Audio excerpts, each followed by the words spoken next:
Hola, bienvenidos a esta nueva serie dentro de Historias de Éxito. Aquí vamos a recorrer paso a paso la historia de distintos eventos del pasado. La idea es contarla en fragmentos claros y accesibles sin perdernos en tecnicismos, pero también sin caer en mitos escolares que muchas veces nos simplifican lo que en realidad fue un proceso mucho más complejo. A lo largo de los episodios alternaremos entre grandes eventos y biografías de personajes clave para entender no solo qué ocurrió, sino quiénes fueron los que lo hicieron posible. Y hoy comenzaremos con uno de los capítulos más recordados por los mexicanos, la independencia de México. Una guerra que no se resolvió de un día para otro, que se prolongó durante 11 largos años y que fue mucho más que un grito en dolores o un puñado de batallas gloriosas. Fue una lucha marcada por contradicciones, por intereses enfrentados y por una mezcla de ideales, frustraciones y ambiciones. Yo soy Ed Gamboa, comencemos. Para entender por qué estalló la independencia de México, primero hay que asomarse a la sociedad novohispana. Nueva España era un territorio profundamente desigual. En la cima estaban los peninsulares, estos eran españoles nacidos en Europa que acaparaban los cargos políticos y económicos más importantes dentro del gobierno. Debajo de ellos se encontraban los criollos, hijos de españoles nacidos en América. Muchos de ellos educados y dueños de riqueza, pero a quienes se les cerraban las puertas de la administración colonial. Esa exclusión fue calando hondo en un sector que más que carencias materiales, sufrían frustración política y social. La mayor parte de la población, esta se componía por indígenas, mestizos y afrodescendientes. Ellos cargaban con los impuestos más pesados y con un trato discriminatorio bastante cotidiano. Sin embargo, no fueron ellos quienes iniciaron la conspiración, sino los criollos. Y aquí aparece un primer matiz. La independencia no nació únicamente como una lucha de los oprimidos, sino como un movimiento donde los criollos buscaban sacudirse a los peninsulares y ocupar ellos mismos el poder. A esto se sumaba un contexto internacional convulso. La invasión napoleónica a España en 1808 debilitó la corona y abrió un vacío de autoridad. En paralelo, la independencia de Estados Unidos y la Revolución Francesa ofrecían ejemplos concretos de que los pueblos podían rebelarse contra los reyes.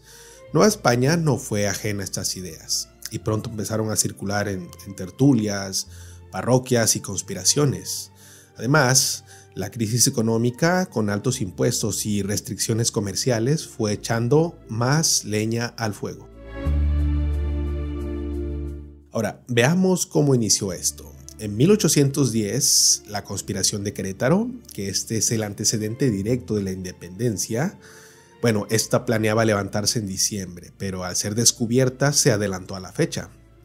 En la madrugada del 16 de septiembre, Miguel Hidalgo lanzó el famoso Grito de Dolores, un llamado improvisado que convocaba a levantarse en armas en el nombre del rey Fernando VII y bajo la bandera de la Virgen de Guadalupe.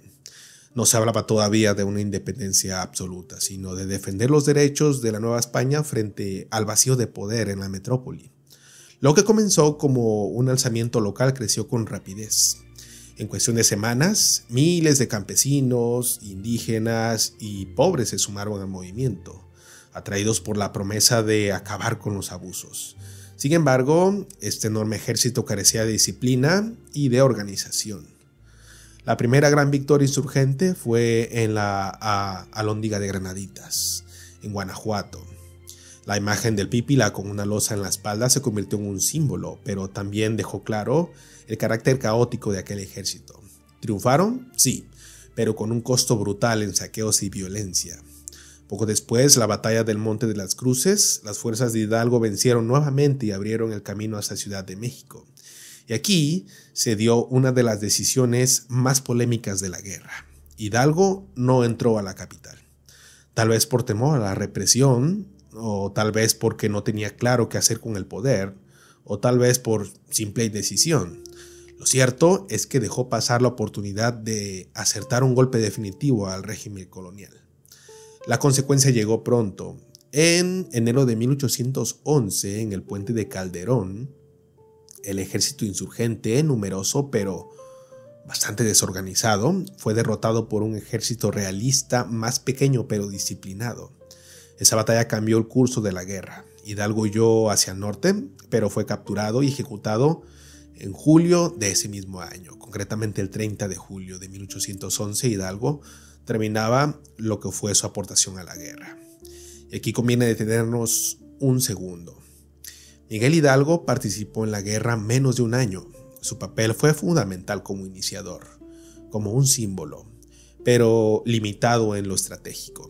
En términos prácticos, su aporte militar fue breve y lo que quedó fue la chispa que encendió el movimiento. Tras su muerte, José María Morelos tomó el liderazgo y a diferencia de Hidalgo, Morelos supo organizar a sus tropas y plantear un proyecto político. Convocó el Congreso de Chilpancingo en 1813 y redactó los sentimientos de la nación, donde por primera vez se habló de independencia absoluta y de un México sin castas ni esclavitud. Sus campañas militares fueron más ordenadas que las de Hidalgo y sus victorias más consistentes, hasta que finalmente fue capturado y fusilado en 1815. La guerra no terminó ahí. Durante varios años la lucha sobrevivió en forma de guerrillas encabezadas por líderes como Vicente Guerrero y Guadalupe Victoria. Eran tiempos de resistencia más que de grandes victorias, pero ese esfuerzo mantuvo vivo el movimiento hasta que llegó un giro inesperado. En 1820, Agustín de Iturbide, un coronel realista que había combatido ferozmente a los insurgentes, pactó con Guerrero en el célebre Abrazo de Acatempa. De este acuerdo nació el Plan de Iguala, que proponía 3 garantías: independencia, religión católica y unión entre todos los grupos sociales. Con el apoyo de las élites criollas y el respaldo militar, Iturbide logró lo que ni Hidalgo ni Morelos habían conseguido: consumar la independencia. En 1821, el ejército trigarante entró triunfante a la Ciudad de México y la Nueva España dejó de existir.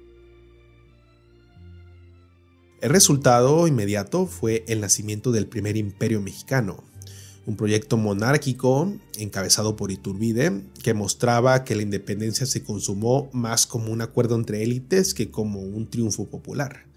A largo plazo, la independencia abrió un camino lleno de conflictos, pues el país heredó desigualdades, divisiones sociales y luchas internas que marcarían todo el siglo XIX. El legado de los personajes también es distinto de lo que solemos escuchar. Hidalgo es recordado como el padre de la patria, pero su rol fue más simbólico que práctico. Morelos aportó disciplina militar y una visión política. Guerrero encarnó la resistencia popular que no se rindió, e Iturbide, con todas sus contradicciones, fue quien concretó la independencia. Y así, la independencia de México no fue un proceso lineal ni uniforme. Fue una guerra llena de contradicciones, con actores que iban desde campesinos desesperados hasta criollos ambiciosos y coroneles realistas. Fue el inicio de la construcción de un país que todavía estaba muy lejos de consolidarse. Bueno, hasta aquí llegamos. En el próximo episodio nos detendremos en la vida de Miguel Hidalgo. Más allá del mito, veremos quién era este cura ilustrado, cuáles eran sus ideales, qué lo movió a rebelarse y por qué, a pesar de su corta participación en la guerra, terminó convertido en un símbolo eterno de la nación mexicana. Hasta la próxima.